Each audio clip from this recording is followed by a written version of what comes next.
Muy buenas tardes a cada uno de ustedes. Les saludamos desde el Hospital 22 de Tarapoto, la Oficina de Capacitación y Telesalud, en esta oportunidad nuevamente con nuestro médico neuróloga, Milka Malena Pretis Mori. Ella es médico que trabaja en nuestro hospital en el área de medicina interna, medicina, el servicio de hospitalización, consulta, y ella es nuestro médico quien hoy día vamos a conversar un tema casi no frecuente, que no se conversa mucho, que es epigenética y neurodesarrollo.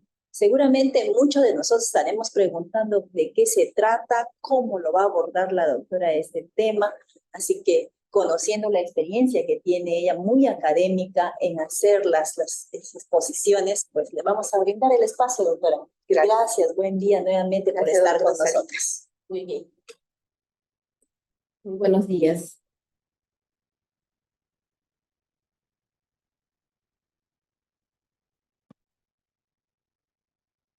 Muy bien, entonces, sí, efectivamente, la epigenética es un concepto muy importante que ya en neurociencias se ha venido desarrollando. La neurociencia es ya el estudio científico de la neurología, ¿ya? Y que hace 10 años se ha venido desarrollando en forma exponencial, y entonces estamos dándonos cuenta de que tenemos todavía mucho que entender a esa caja negra que llamábamos cerebro, que no sabíamos cómo funcionaba, pero que finalmente nos daba una conducta, ¿no? Pero ahora tenemos a todos los especialistas trabajando para entender mejor al cerebro. Biólogos, ¿no? Por ejemplo, un biólogo que se dedica al estudio de las conexiones neuronales y que ve el aspecto de cómo que puede estar influenciando en una reacción química, va a aportar mucho a conocer realmente qué es lo que está ocurriendo en esas vías metabólicas dentro del cerebro, ¿no? Entonces, pero no somos inmunes a todo lo que está ocurriendo a nuestro alrededor, en nuestro entorno, ¿cierto? Acá estamos viendo el cambio climático nuevamente, que no podemos dejarlo soslayar lo que estamos viviendo actualmente. Entonces, por allí vamos a hacer el enfoque, porque así vamos a entender realmente qué es lo que está ocurriendo en nuestro cerebro y en nuestro actuar, ¿ya? Que es justamente lo que siempre hemos dicho, ¿no? Nuestro cerebro está funcionando diariamente, está transformándose diariamente, ¿no? Porque viene estímulos externos. Adelante. Entonces, los problemas, como siempre, tienen que estar enfocados en lo que está ocurriendo en nuestra región San Martín. ¿Ya? Nosotros tenemos que hacer siempre el árbol de causas y efectos, ¿no? Entonces, nosotros acá tenemos muchas madres adolescentes, porque la mujer de la región San Martín no está estudiando en su cultura, refieren, ¿no? Que por la cultura, que ellas pueden tener hijos y formar familias a los 15 años. Y esto puede, en un primer momento, las enaltece, se sienten muy felices, porque realmente tener un hijo siempre nos da felicidad, pero a la vez también ellas sienten mucha tristeza de no continuar con sus estudios, ¿no? En el mejor momento en que un ser humano debe estudiar, ellas truncan esa necesidad de logro personal por tener una familia. Y entonces vemos mujeres muy inteligentes, ¿no? Cabezas de familia, pero que no han podido estudiar. Unido a esta condición también está la desnutrición crónica, y lógicamente de una mujer que está con desnutrición crónica y que inicia un embarazo, va a haber sufrimiento fetal. Entonces, el bajo nivel de instrucción es una problemática que debemos mejorar en nuestra región, es urgente. ya que todas las mujeres y varones estudien en nuestra región y así vamos a resolver varios problemas de salud, ¿no? Muy bien, entonces también tenemos lógicamente hipertensión arterial, fibrilación auricular, enfermedad renal y diabetes mellitus tipo 1 y tipo 2.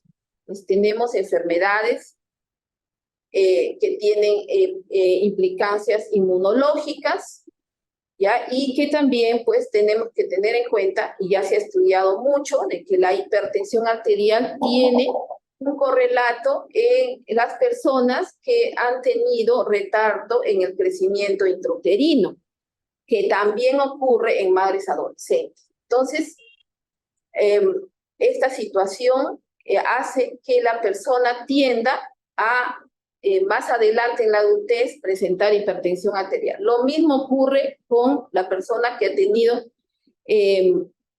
retardo en el crecimiento intrauterino, la presencia de la obesidad ya en la adultez. Adelante. Entonces tenemos a un ser humano que crece en el vientre materno, un vientre materno que debe estar pues con todos los nutrientes, y hemos visto que no es así, no está ocurriendo esto en nuestra región y seguramente en muchas regiones del mundo, ¿no? Y esta familia tiene que estar, no puede estar dispersa, tiene que ser una familia unida. Hasta cierto punto yo he observado que las familias en la región San Martín están unidas, pero como son varones jóvenes que tampoco han podido estudiar, hay mucho alcoholismo, y esto también, por más que el varón tenga muy buen carácter, ya con el alcoholismo no va a poder responder adecuadamente a los momentos de estrés familiar, así que puede haber maltrato, ¿no?, dentro del hogar.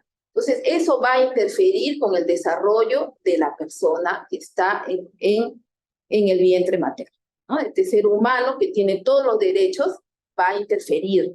Entonces, vamos a crecer con problemas, ¿no?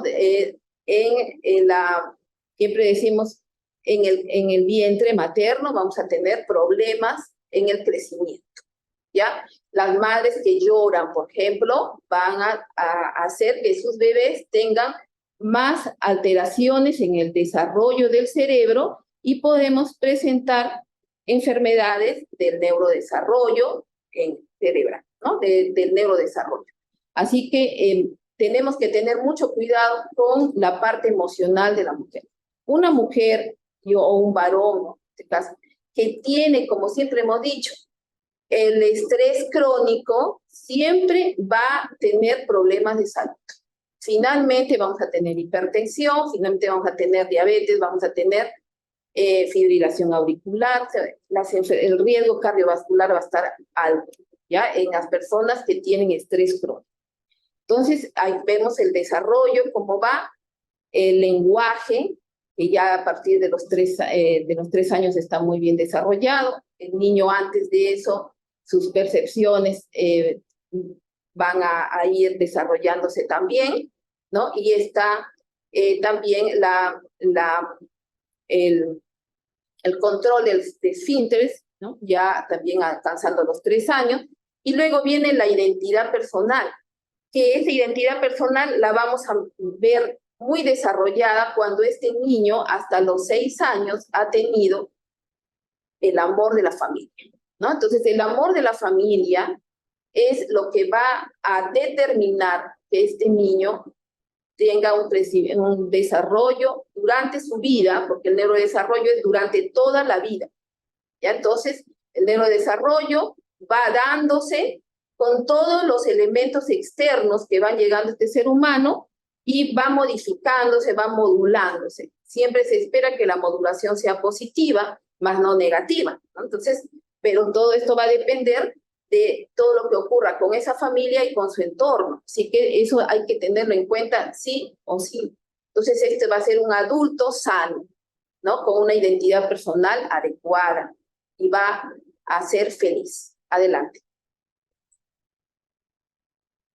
Entonces, acá ya Natalio Tellerman, en 1970, hizo este cuadro, entendiéndose acá cómo son los factores que están interviniendo, influyendo en el neurodesarrollo normal, ¿no? Siempre pone la herencia genética, pero también pone los factores epigenéticos, que significa que están por encima de cómo hemos llegado, cómo ha sido la unión, ¿no? del óvulo y el espermatozoide, hay una carga genética, ¿no es cierto? Entonces llega el bebé y empieza a desarrollarse con su herencia genética que le viene de los abuelos, de los tatarabuelos. A veces no se parecen a los padres, pero sí se parecen a los abuelos, decimos, ¿no? Sí, pero ¿qué es lo determinante? Los factores epigenéticos. Que si esa persona empieza a hacer ejercicio, hace ballet, hace actividad física, es feliz durante su niñez, ¿no? Todo lo que pueda traer como carga de hipertensión de su familia no va a ser determinante. Va a ser una persona feliz. ¿Cómo va a tener presión alta? Muy difícil, señores, muy difícil. ¿Ya? Entonces, los factores exógenos, ¿no? Tanto prenatales, perinatales, postnatales. Ahí estamos viendo para el neurodesarrollo la importancia de la estimulación psicosensorial, estimulación afectiva, ¿no? A eso nos referimos con dar amor, la relación madre y niño, que sean madres que estén con sus hijos, a veces tienen que trabajar, a veces veo internas de medicina que tienen que estudiar, pero ya tienen un bebé que están dando de lactar, por ejemplo. No es algo bastante cercano a nuestra realidad, pero hay que pensar bien para tener un hijo, hay que tenerlo bien claro, pero cuando llega hay que darle todo el amor, señor. Nadie tiene que decir que porque tuve que... No. Todo es amor para ese hijo, porque ya sabemos que el neurodesarrollo va a depender del ambiente externo. Ya, posibilidades educacionales. Acá está bien claro la problemática que tenemos en la región San Martín, ¿no? Posibilidades nutricionales. No tenemos dinero. Antes era el trueque. Antes algo se podría hacer, pero ahora las personas que tienen hijos a temprana edad, tienen 5 hijos cuando tienen 30, ni siquiera a veces ni 30 años. Entonces, con los problemas económicos que el mundo está viviendo, no tienen dinero para poder solventar una nutrición completa con proteínas, solamente comen arroz, ¿no? Entonces, ello pues va a ser muy difícil que el neurodesarrollo se dé en su forma idónea. Adelante.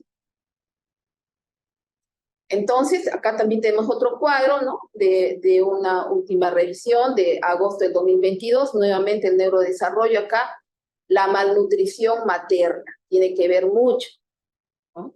Entonces, esa malnutrición materna que la tenemos acá a flor de piel porque son jóvenes de 15 años teniendo ya un hijo.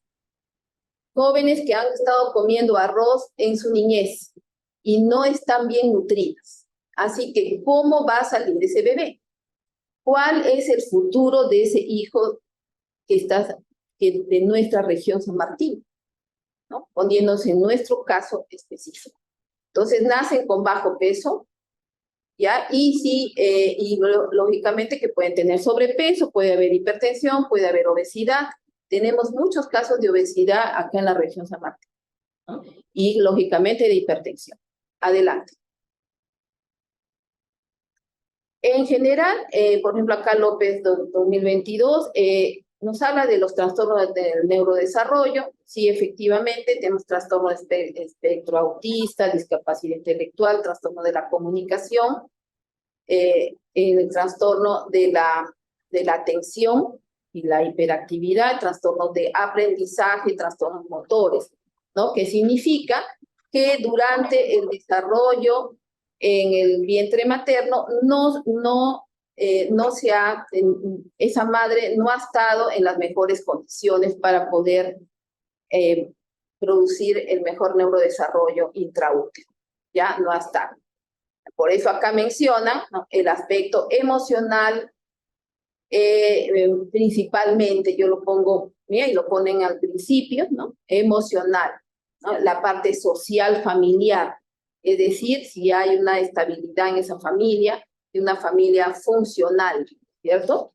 Entonces, es fundamental que tengamos en cuenta estos aspectos para poder prevenir estos problemas. ¿Ya? Adelante. Entonces, el neurodesarrollo siempre empieza con la parte de la percepción, ¿no? De 0 a 5 años, el oído, el tacto, la vista se desarrolla intensamente. Luego viene ya, mire ese orden maravilloso del cerebro humano. Luego viene ya el lenguaje con los símbolos, las ideas, la atención, ¿no? Que debemos tener frente a algo. Nosotros nos dirigimos y tomamos la atención, ¿no? Cuando los niños tienen problemas, no pueden tomar atención, imagínense ustedes, no va a poder aprender, ¿no? El aprendizaje se da justamente con la toma de la atención. Si tenemos problemas en el neurodesarrollo, no va a haber atención. Y que tenemos que cuidar a nuestros hijos desde el vientre materno. Ya, después viene ya el desarrollo a partir del lenguaje de las demás funciones superiores, de análisis, de crítica, de reflexión, ¿cierto? Y de la capacidad para crear, ya de 4 a 12 años. Adelante. Entonces, nosotros, por ejemplo, vemos, hay ejemplos, ¿no? De las epidemias de rubiola que en 1964 produjeron una tasa altísima de autismo, ¿no? En niños que fueron expuestos a infección inútil. Acá, por ejemplo, vemos a un niño con autismo, a un jovencito ya con autismo, pero qué amor de su familia. Ya no parece que tuviera autismo, ¿no? Los niños con autismo se van a una esquina y miran hacia la pared. No quieren estar con el mundo, pero no, aquí estamos viendo que a partir de que una familia es unida, ama a su hijo y le da todo lo mejor, más que cosas, le da amor y tiempo, ese joven va a salir adelante, aunque por algún motivo haya tenido este problema inútero. Adelante. Entonces tenemos el concepto de plasticidad cerebral. La neuroplasticidad o plasticidad cerebral se define como la capacidad inherente del sistema nervioso central de producir cambios adaptativos, estructurales y funcionales en respuesta a las demandas del ambiente. ¿Ya? Y también, lógicamente, en una situación de lesión, la capacidad para recuperarse, ¿no? Entonces, este concepto vamos a unirlo a lo que es epigenética. Adelante, por favor. Entonces, la epigenética ya fue definida en 1942 por Conrad Waddington, ¿no? Y menciona que son procesos dinámicos reguladores que silencian o activan los genes para adaptarse al ambiente de tal modo que tenemos ya definiéndose un código epigenético, así como hemos creado, tenemos definido y determinado el genoma humano, también ahora tenemos el código epigenético. ¿Ya? Entonces, ¿qué está ocurriendo a nivel de la cromatina? Hay un cierre o apertura de la cromatina para exponer el ADN, aparte del ADN, para transcribirlo o para metilarlo, como dice allí, metilación del ADN, esa parte donde dice una bolita, ¿no? Una bolita azulita, ¿ya? Allí, y a nivel de las histonas también, que vemos en esta parte donde dice modificación de las histonas, ¿no? Esa es la manera de poder hacer cambios en el ADN constantemente para poder adaptarse al ambiente. Entonces, si nosotros ponemos un ambiente adecuado, pues la adaptación va a ser idónea, ¿no? Pero si tenemos un ambiente inadecuado, ¿cómo va a ser esa adaptación? No va a poder lograrse, ¿ya? En todos los casos no se logra. O sea, con el ambiente adecuado sí lo podemos lograr que ese cerebro esté en forma óptima para poder lograr el aprendizaje. Adelante. Entonces acá les traigo también esta guía de folatos, metilcobalamina, que son los donadores de los grupos metil. Hemos visto que hay que metilar al ADN, entonces para eso se necesita estas vías metabólicas. Entonces, se necesita la metionina, como ven allí cercano a la flecha azul, esa metionina es un aminoácido esencial. No lo podemos obtener en el organismo, ¿ya? Lo tenemos que obtener de la dieta. Entonces, se menciona en la literatura leche, que tenemos una leche procesada. Si fuera leche de vaca, un poco disminuida en su concentración, serviría. También mencionan la carne, tan cara también, ¿no? La carne, pero la carne es muy importante. Hablamos de carnes rojas. Y los granos, por supuesto, por eso incentivando al consumo de granos, ¿no? Acá tenemos, por ejemplo, el pan de árbol, que es un grano muy importante en nuestra región. Entonces, con eso obtenemos la metionina y allí ya por mecanismos, vías metabólicas y utilizando la vitamina B6 vamos a formar la cisteína. Y una sustancia que está intermediaria es la homocisteína. Si esa sustancia homocisteína persiste en la sangre, también vamos a tener alto riesgo cardiovascular. Es decir, necesitamos cofactores que son vitaminas para poder mantener el equilibrio y formar los grupos metil que se necesita para la epigenética, como ya hemos observado y ya hemos entendido. También se necesita la metilcobalamina para este proceso. Y la metilcobalamina, que es la famosa vitamina B12, que puede ser la hidroxicobalamina, que puede ser, en el mejor de los casos, siempre es la forma más natural, ¿ya?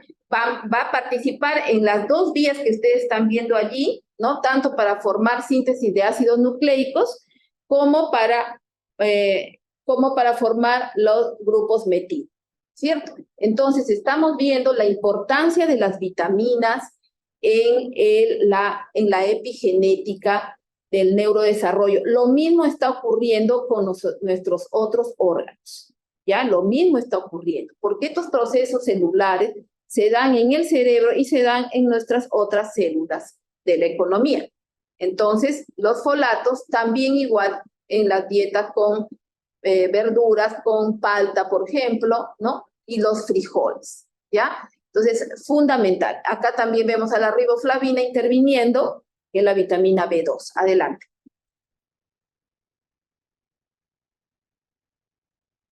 Entonces, el metilfolato ya se ha visto de su importancia y de que estamos hablando de 5 miligramos, ¿ya? De metilfolato, no es 0,5. Folato es esencial para el desarrollo y función del cerebro. Un estatus bajo de folato o concentraciones altas de homocisteína vamos a producir disfunción cognitiva y envejecimiento, ¿no? Desde el deterioro leve cognitivo hasta la demencia. Pero se desconoce, entre comillas, porque nosotros tenemos que estudiar pues estos aspectos, ¿no? Aún se desconoce que las vitaminas, de la suplementación de vitaminas, incluyendo metilfolato, puedan tener beneficio a largo plazo en mantener la salud cognitiva, ¿ya? Está en estudio. Entonces, siempre estos aspectos no se han estudiado más. Siempre esperemos que nosotros, con las nuevas generaciones de estudiantes de medicina, haya más estudios al respecto. Adelante. Entonces, la función principal del cerebro es relacionarse con el entorno, ¿ya? Relacionarse con el entorno. Pero este ser humano no está diseñado para vivir en modo supervivencia, sino con el amor, con la paz, con todo lo necesario para poder desarrollar su cerebro y todos sus órganos. ¿Entienden? O sea, no es que vamos a vivir en estrés, como están viendo a esta persona aquí, ¿ya? Entonces, acá vemos dos cerebros, ¿no? El cerebro de la mujer tiene más interconexiones hemisféricas, más bien no las del varón. O sea, son diferencias que tenemos. Nos complementamos el varón y la mujer definitivamente, ¿ya? Pero, punto clave, no podemos vivir en modo supervivencia. Adelante. Entonces, nosotros sí vivimos en modo supervivencia porque estamos en estrés crónico, ¿no? Hay estudios en España que están trabajando, por ejemplo, está psiquiatra muy interesante, siempre ella da muchos discursos, ¿no? Y conferencias donde nos hace ver la importancia de que la salud de las personas está condicionada por el estrés crónico, ¿no? Ya hemos venido conversando en otras exposiciones también por este mismo punto, que es el estrés crónico, que vamos, con lo cual ya ustedes saben que aumenta el cortisol, ¿no? La glándula suprarrenal está hiperfuncionando y esto está ocurriendo todo el tiempo. Entonces el sistema autonómico está en desequilibrio total, donde debería haber un manejo del sistema simpático y luego venir el parasimpático y tranquilizar al simpático. No ocurre nunca. Todo el tiempo el sistema simpático está hiperexcitado, ¿no? Y eso pues nos lleva a la enfermedad. ¿Ya? Adelante. Entonces, acá menciona ella la gestión de los pensamientos, ¿no? Pero a ver, díganme ustedes cómo gestionamos nuestro pensamiento, ¿no? Si vivimos sin suplir ni siquiera la necesidad primaria de alimento, así vivimos. Entonces, ni siquiera para pensar que voy a suplir la necesidad de estudiar, pero si ni siquiera la primaria estoy resolviendo. Entonces, eso es pues grave. ¿Ya? También acá, este otro doctor muy interesante, quiere romper el paradigma que tenemos hasta el momento y me parece muy bien, muy importante, ¿ya? Es Bruce Lipton, el 2019 hizo también, ha redactado su libro, La biología de la creencia, ¿no? En la biología de la creencia es un libro revolucionario en el campo de la biología moderna. Este prestigioso biólogo celular describe con precisión las rutas moleculares a través de las que nuestras células se ven afectadas por nuestros pensamientos gracias a los efectos bioquímicos de las funciones cerebrales, ¿no? Entonces le decimos el poder de nuestro pensamiento, ¿no? Si nosotros pensamos bien, no va a haber alteración en las funciones, en las vías metabólicas que hemos estado mencionando antes, ¿ya? Entonces, con lenguaje sencillo, él trata de hacer entender que tenemos genes, pero que estos genes constantemente se están modificando, ¿no? Por el efecto del mundo, de todo lo que vivimos, ¿ya? Entonces, esto es de pensar y de analizar y de tomar cartas ya en el asunto, como siempre digo, los gobernantes y nosotros que estamos dirigiendo las instituciones de salud. Adelante.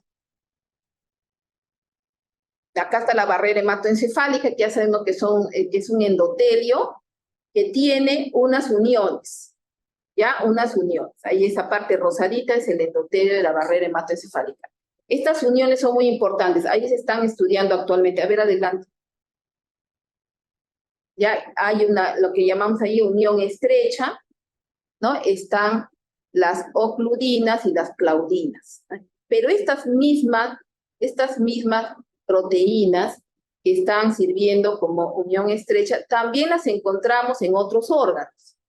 Entonces, el estrés se ha visto que permeabiliza la barrera hematoencefálica, es decir, que altera estas claudinas, ¿ya? Entonces, afecta el funcionamiento y el desarrollo del cerebro estar con estrés crónico, ¿no? Ya estamos viéndolo que esto está a nivel molecular. No solamente estamos hablándolo, solamente pensándolo o haciendo una filosofía de esto, sino que estamos viendo que hay alteración en estas uniones. ¿Ya? Esto es lo que se ha visto en la barrera hematoencefálica de una rata, ¿no? Del capilar del hipocampo de una ratita. Adelante.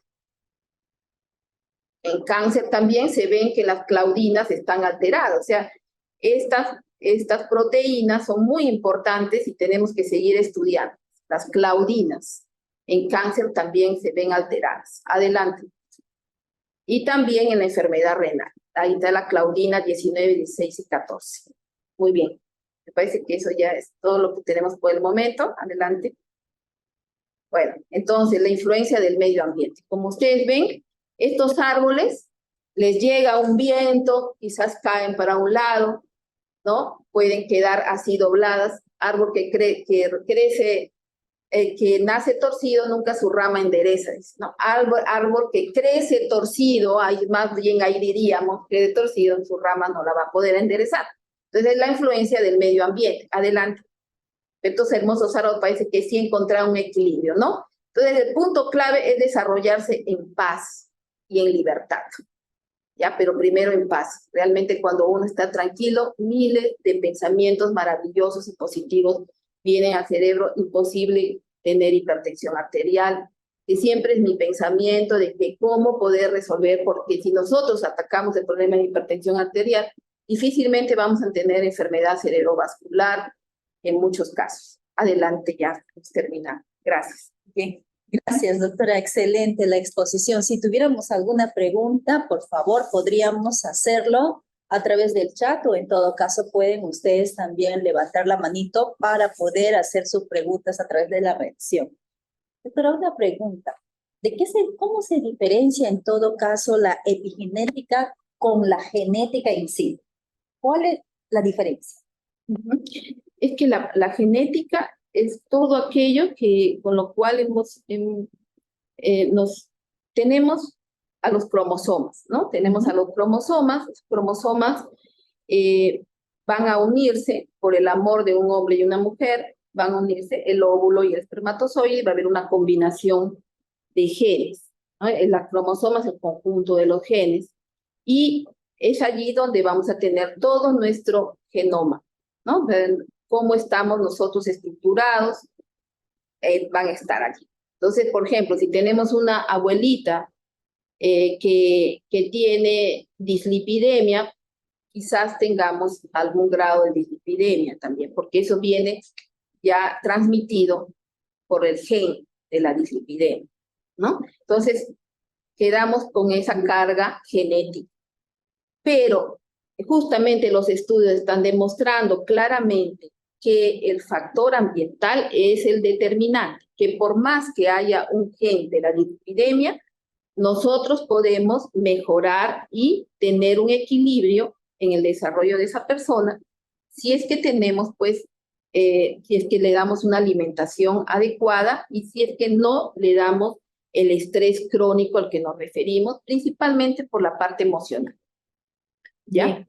Entonces, esa parte que estoy refiriéndome es la epigenética, es decir, por encima de la genética vienen todos los factores del ambiente que van a ser determinantes para que estos genes no produzcan enfermedad, no se activen los oncogenes, no se activen los genes de la dislipidemia, no se deben activar.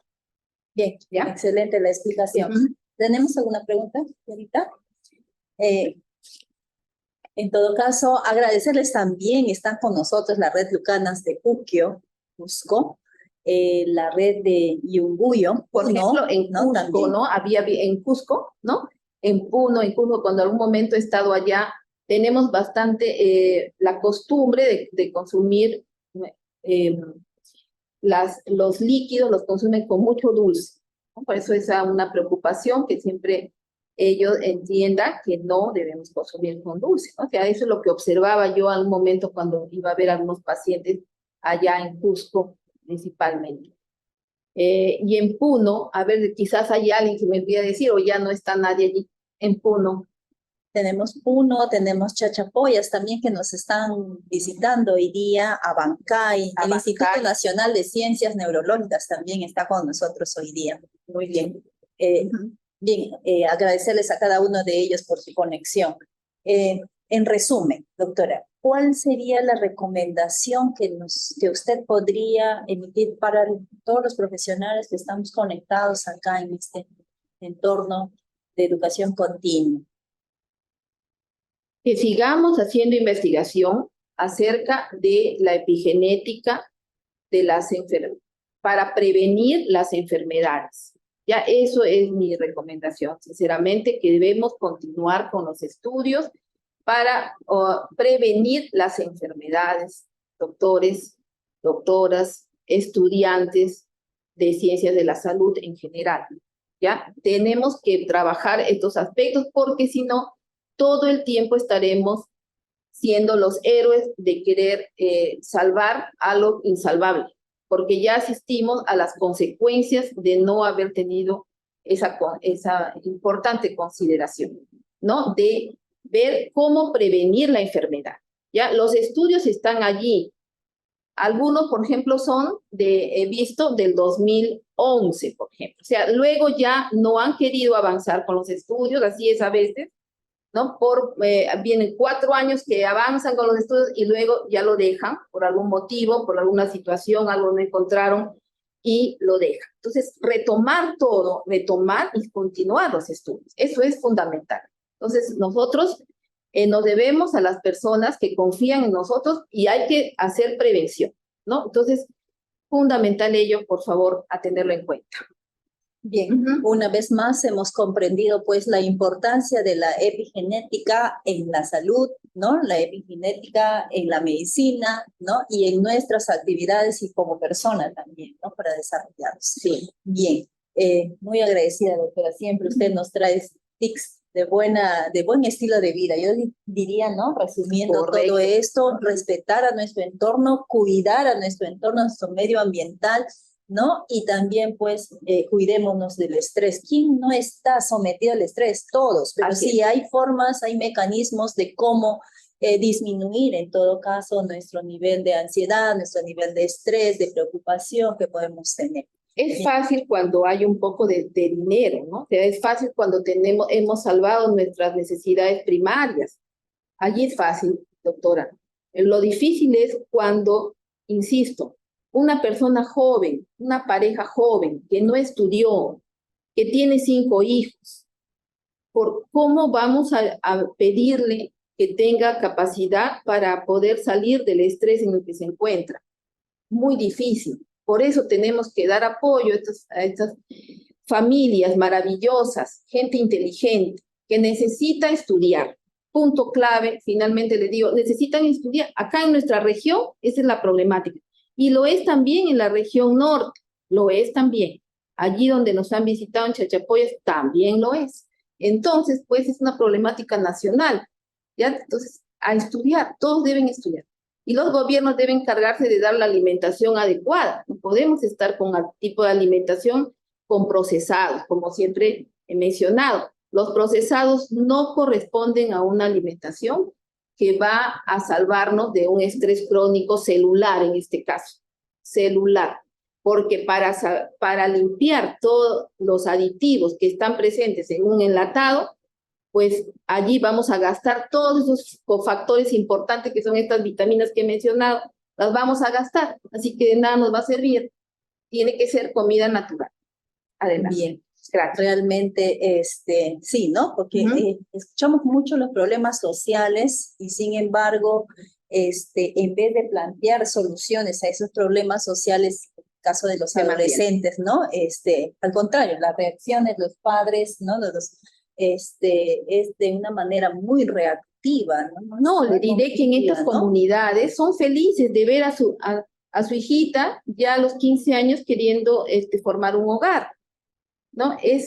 Dentro de la cultura tiene esa característica, ellos son felices de verlos, pero después viene toda la problemática porque no se puede, o sea, quizás antes hubiera sido así, insisto que no entiendo en qué momento se nos ocurrió esa cultura, digamos, ¿no? Como cultura, pero acá tenemos que salir del concepto de que acá la cultura tiene que ser así, porque el ser humano es uno solo, el ser humano siempre quiere estudiar, siempre quiere aprender, ya sea de la cultura que sea, siempre quiere aprender, entonces hay que darle todas las posibilidades, las oportunidades para que estudien estos jóvenes.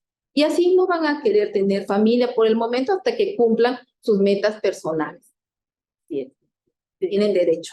Bien, doctora, excelente. Bien, no tenemos preguntas, entonces solamente agradecerle y felicitarla también a usted por estar nuevamente con nosotros, brindando sus conocimientos y su experiencia en cuanto a estos temas muy emergentes y que nos genera gran nivel de reflexión. Agradecerles también a cada uno de ustedes, a todos los participantes por conectarse cada vez más de diferentes lugares. Realmente muchísimas gracias, así que estamos para compartir nuestros conocimientos y también la experiencia que sucede en la región San Martín. Bien, que tengan ustedes muy buenas tardes. Gracias. Gobierno Regional de San Martín.